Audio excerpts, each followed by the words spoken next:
The shooting we told you about outside the nightclub in Denver this morning. A Denver City Council member now is asking for the city's bar vote to be delayed. Council, in fact, is talking about it right now. The ordinance, if passed, would let bars in Denver stay open until 4 a.m., but they must close by 2. Council President Diana Romero Campbell says she was hearing from the community with a lot of questions about the shooting. That shooting, by the way, was in her district, and she wants to give police more time to complete their investigation. Here's Denver 7's Colette Bordelon. Broadway in broad daylight. I'd say every bar and restaurant's a little different when the lights aren't up. It's a stretch of businesses that bring crowds out at all times of day, late nights included. We're a classic entertainment district, as I like to explain to people. One of those places is the L, which owner Adam Hodak opened for us on Monday morning. The community down here pretty tight-knit between the businesses. What have you heard from other business owners? The number one response is pure confusion. Hodak is talking about a bill in front of Denver City Council that aims to improve safety in Denver's nightlife economy while reducing the overregulation of entertainment.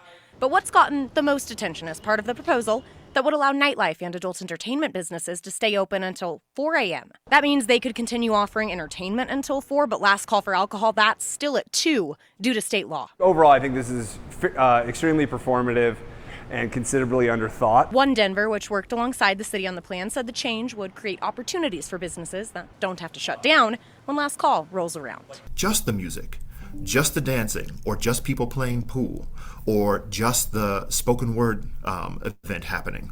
The entertainment continues, the drinking does not. They argue the change will actually prevent violent incidents associated with the crowds that linger around bars once they close.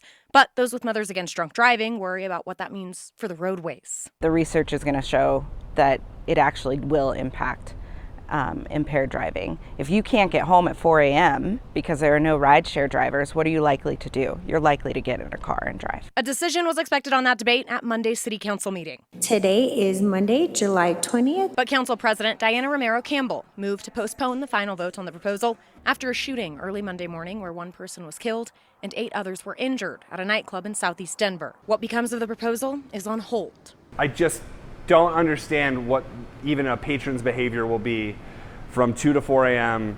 when all you can do is, have water or a soda. Anybody who has any concerns or wants to see more things in it or more rounded out, be involved. At this time, we don't know if council will postpone the vote. They're still in session. We'll let you know what happens with this bill tonight on Denver 7 at 10. Colette Bordelon, Denver 7. A lot of strong feelings on that. And Colette is Denver 7's political reporter, covering the biggest stories at the state capitol and throughout Colorado. If you would like to get in touch with her, you can scan the QR code on your screen.